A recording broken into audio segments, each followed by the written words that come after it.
All right, good morning.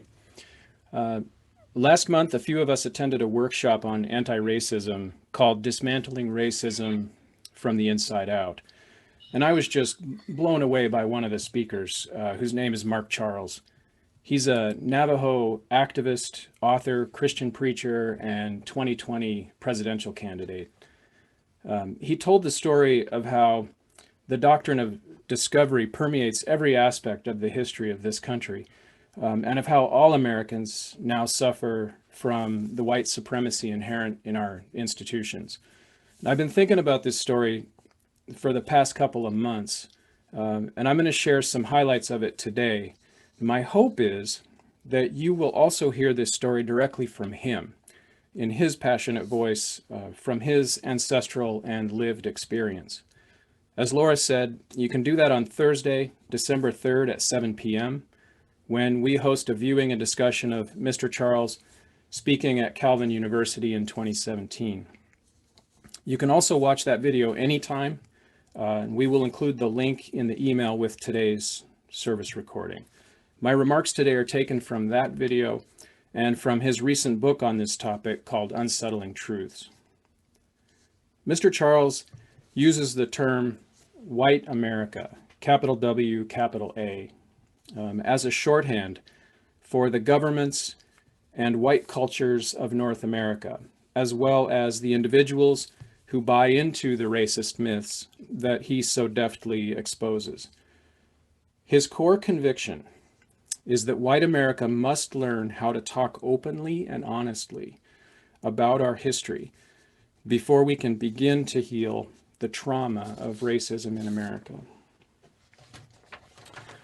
The doctrine of discovery is literally, to quote Mr. Charles, the Church of Europe telling the nations of Europe that wherever you find lands not ruled by Christians, those people are less than human, and they and their land are yours for the taking, end quote.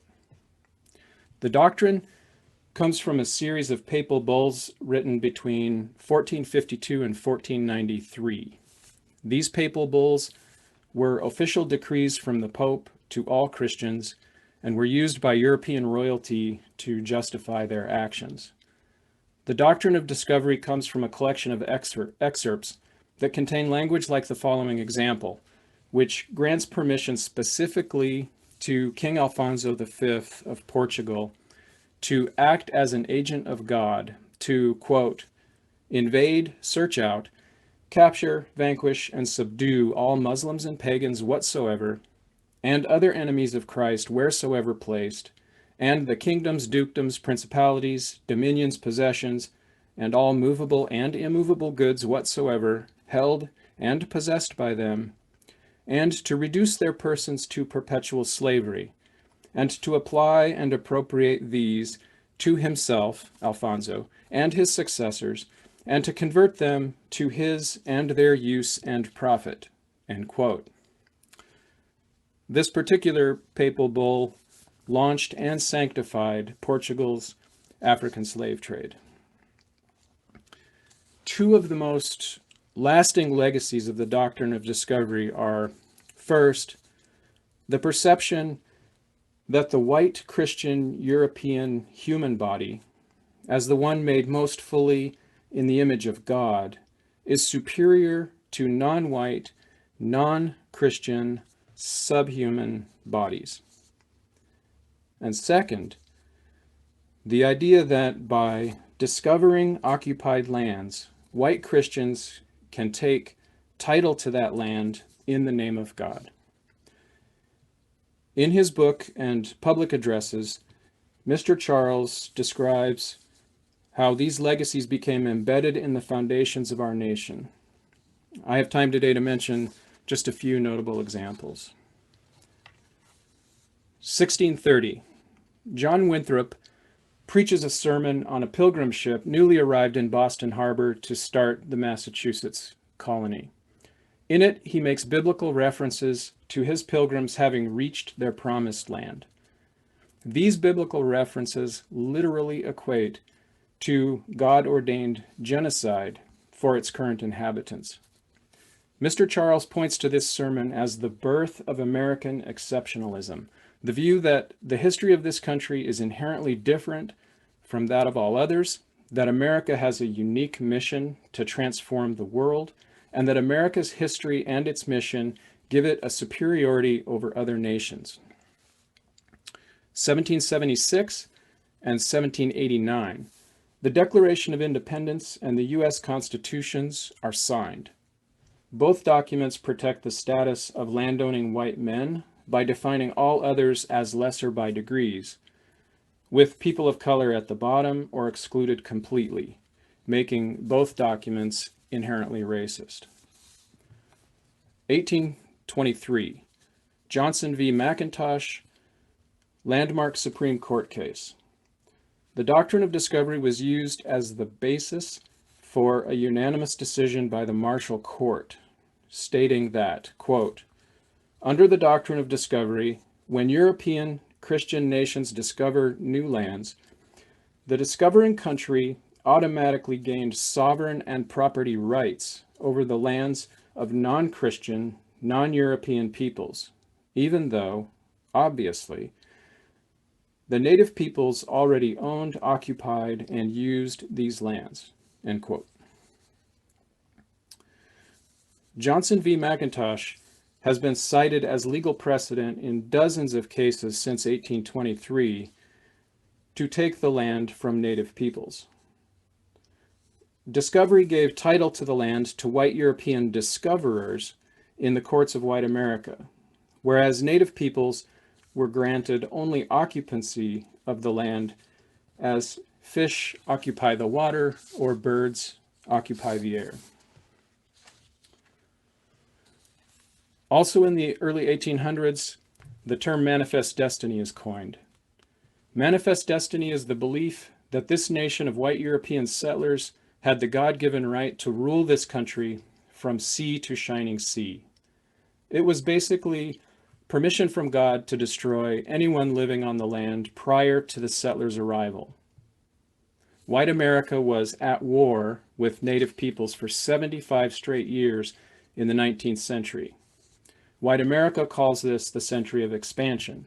Native peoples call it the century of genocide and ethnic cleansing.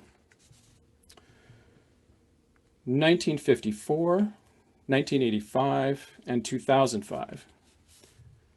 The doctrine of discovery was cited directly by the Supreme Court in rulings limiting or denying land rights to native tribes. In the 2005 case, the majority opinion states, quote, under the doctrine of discovery, fee title to the lands occupied by Indians when the colonists arrived became vested in the sovereign, first the discovering European nation, and later the original states and the United States, end quote. The majority opinion was written and delivered by Justice Ginsburg. Mr. Charles writes, quote, the implicit bias of white supremacy is alive and well in the United States, rooted in the doctrine of discovery, articulated in the Declaration of Independence, established as a foundational principle in the U.S. Constitution, repeatedly codified in U.S. case law by the courts, and is a bipartisan value that is perpetuated by nearly every U.S. citizen who owns or hopes to own land.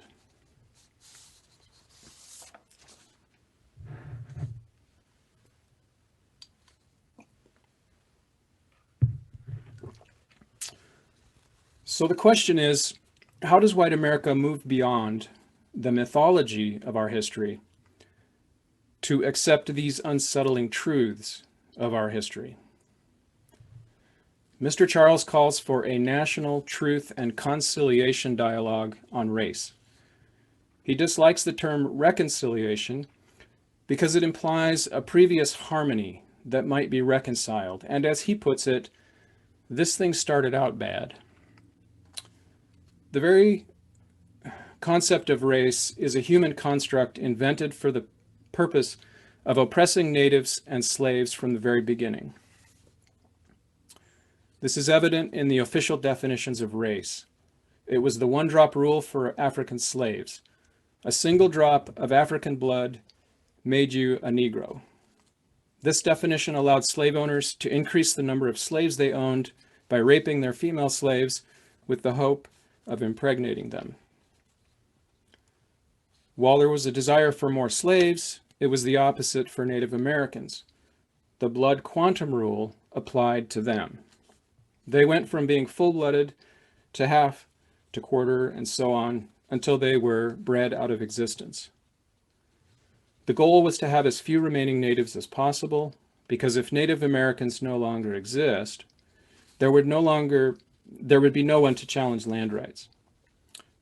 Racial conciliation is a much more honest starting point.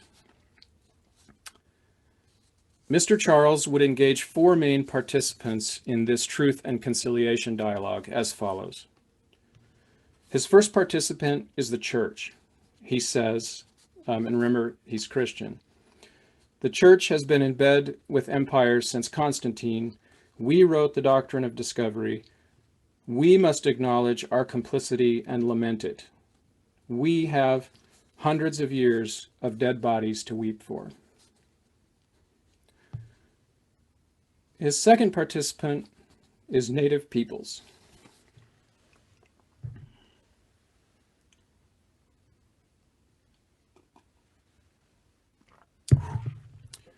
I wondered how hard this was going to be to read aloud. His second participant is Native peoples. Recall that Mr. Charles is Navajo. He says, "We, Native peoples, are not the helpless victims of an oppressive colonial government.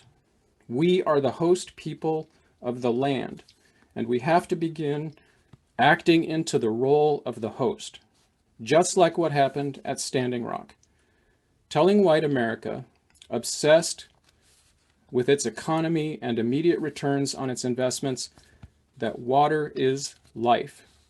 You cannot keep destroying the environment for the sake of short-term profit. You cannot drink oil."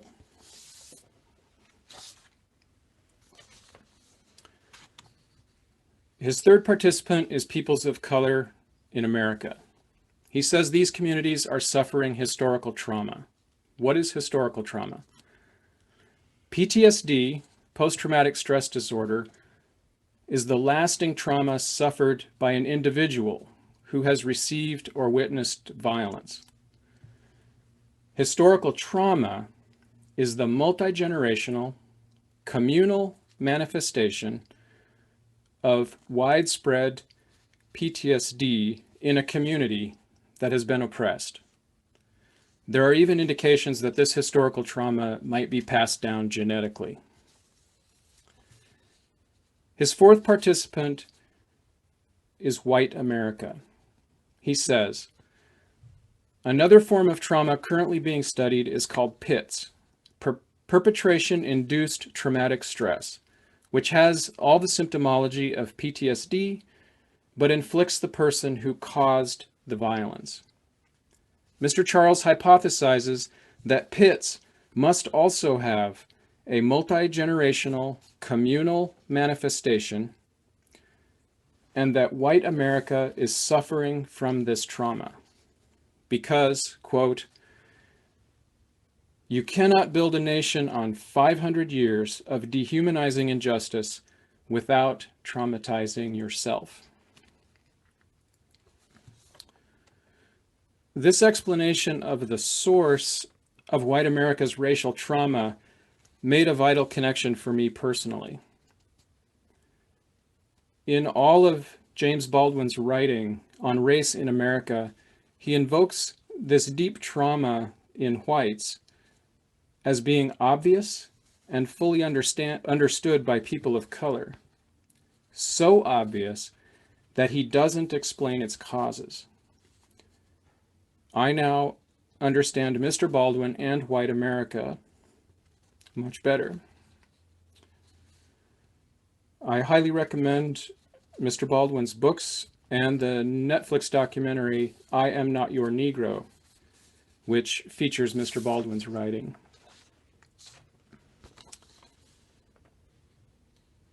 Common symptoms of trauma include shock, denial, and sensitivity to specific triggers. Mr. Charles argues that denial is easy to see in the behavior of white America.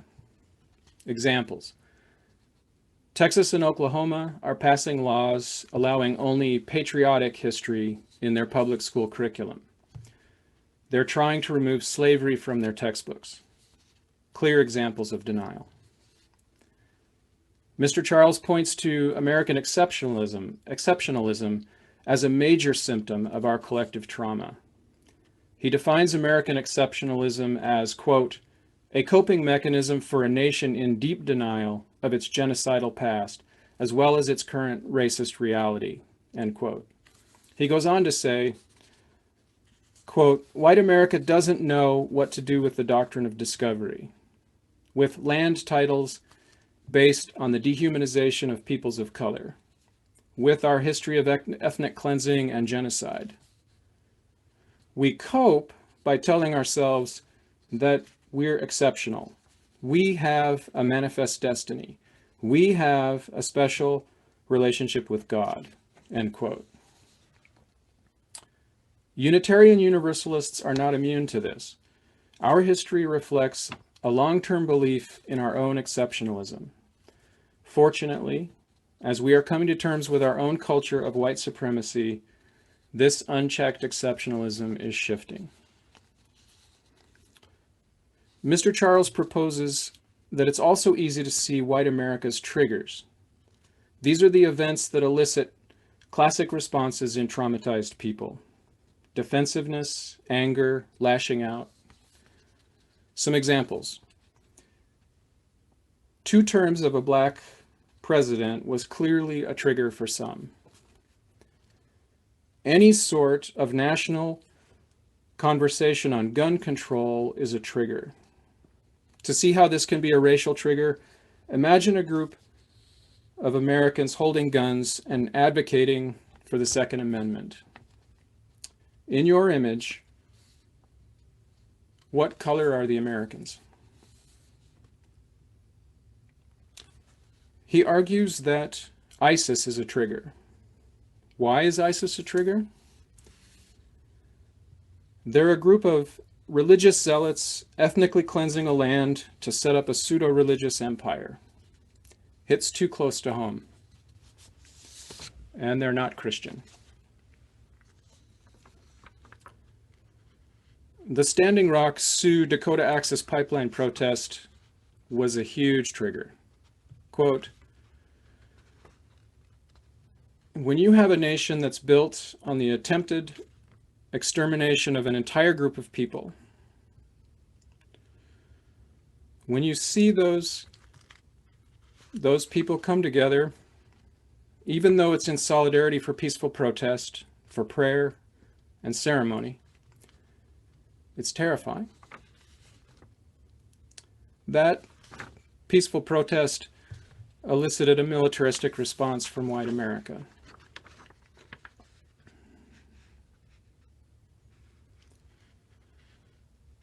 Mr. Charles closes his book with this quote from George Erasmus, an Aboriginal leader of the Dene people in Canada.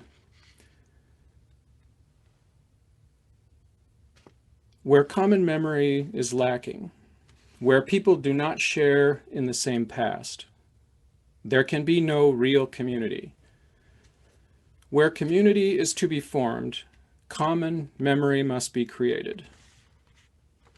Mr. Charles then writes, white America remembers a history of discovery, opportunity, expansion, exceptionalism. Meanwhile, our communities of color have the lived experiences of stolen lands, broken treaties, slavery, Jim Crow laws, Indian removal, ethnic cleansings, lynchings, boarding schools for Native children, segregation, internment camps, mass incarceration, and families separated at our borders. And I add, unarmed black men murdered by police, and an epidemic of kidnapped and murdered women from Indian reservations. White America remembers the mythology of our history. Everyone else remembers the unsettling truths of our history. Our country does not have a common memory.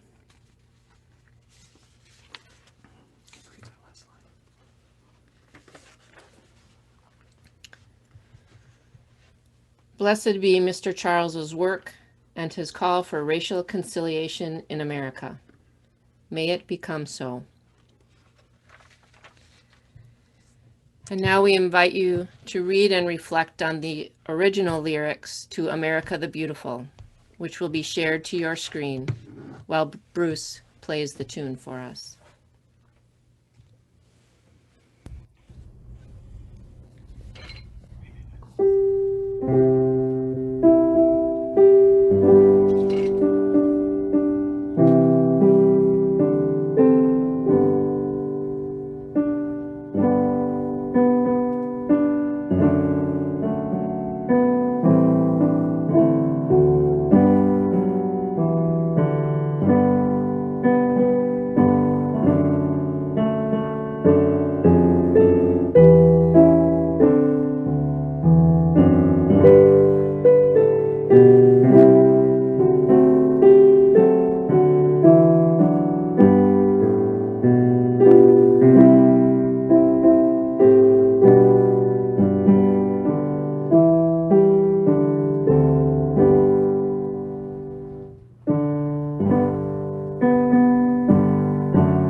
I know that was a lot of harsh information in a short time. I understand if you're a bit stunned. We have some time, though, if you wish to share any thoughts.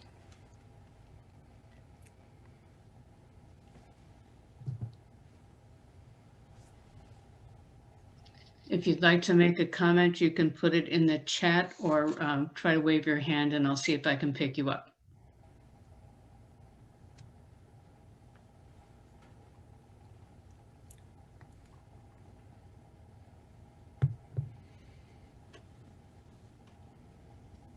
Hi, this is Marilyn.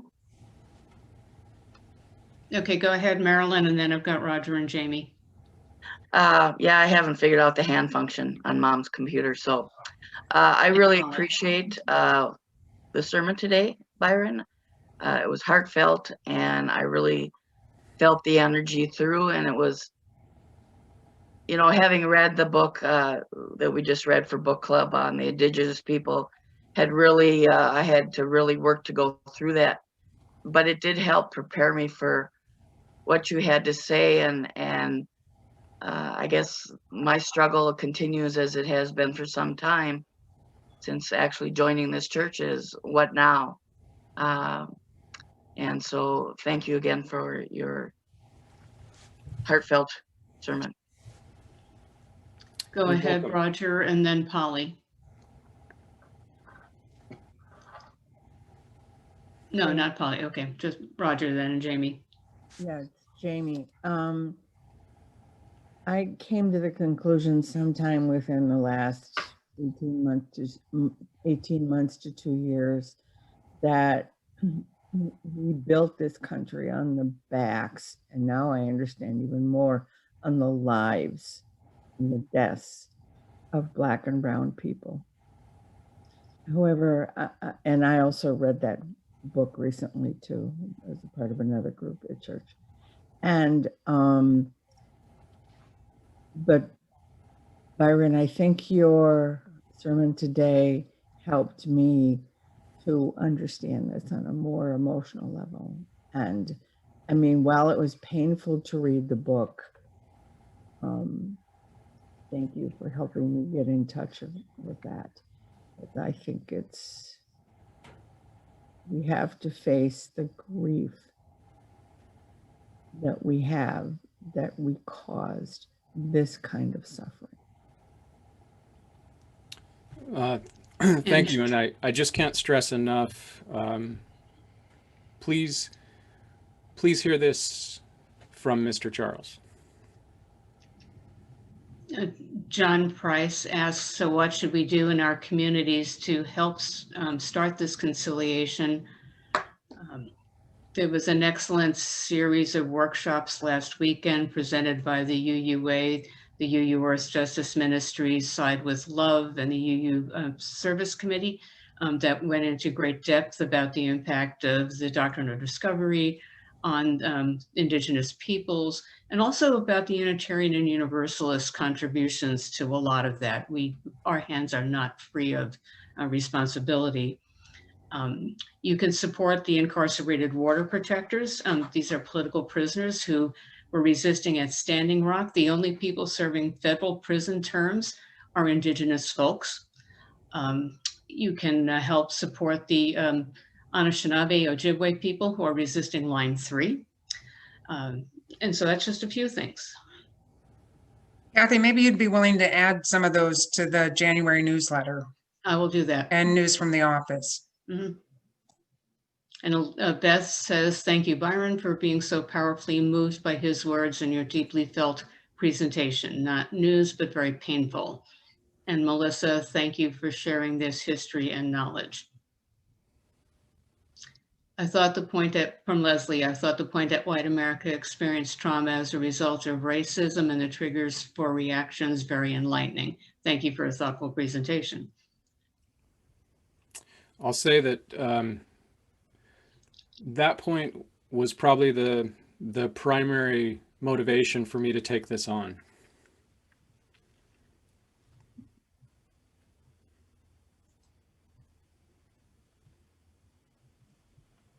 Anyone else?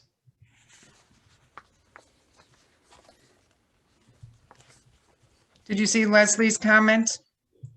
Yes, I think I just read it. Oh, sorry about that. Carol Whitman was. Carol? Go ahead. Carol, did you have a comment?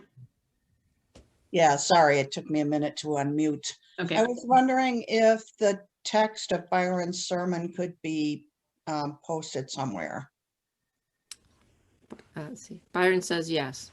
Okay, good. I'd love to kind of reread it and contemplate it. I can get it in the news from the office on Thursday. We'll have the recording sent out later today. Go ahead, Ben. You know, I just want to say thanks to Byron, and I look forward to reading more of this Mr. Charles's work. Years ago, I had a chance to spend a couple weeks in Guatemala, and I remember coming away from that going, wow, when you don't kill all your natives, it looks really different. They're about 70% indigenous to this day, and it was the first time I had been to a place that had a shared history. I've traveled a fair amount over the years to a lot of places around the world, but South America has the same history as we do to some degree, only our whites happen to be more effective in exterminating the natives. And it's a very different story you hear then about to the degree that there is this lack of a shared truth or shared story. I forget how Byron worded it, but it was something I've come away with, that I've always used the language that we don't have a shared myth. America's weird that way, right? Most people have been on their land since their creation myth, and Americans aren't that way. And it's always been something. So to hear, I've never been able to come up with the right articulation of it. Some of the stuff I think I've intuited, but really good to hear somebody be able to put this into words, some of the stuff that I've witnessed and wondered about. So looking forward to digging into this deeper. Anyone else? Thank you, everyone. I'm not seeing anybody. All right, then we'll move on. We might need to take a deep breath. We will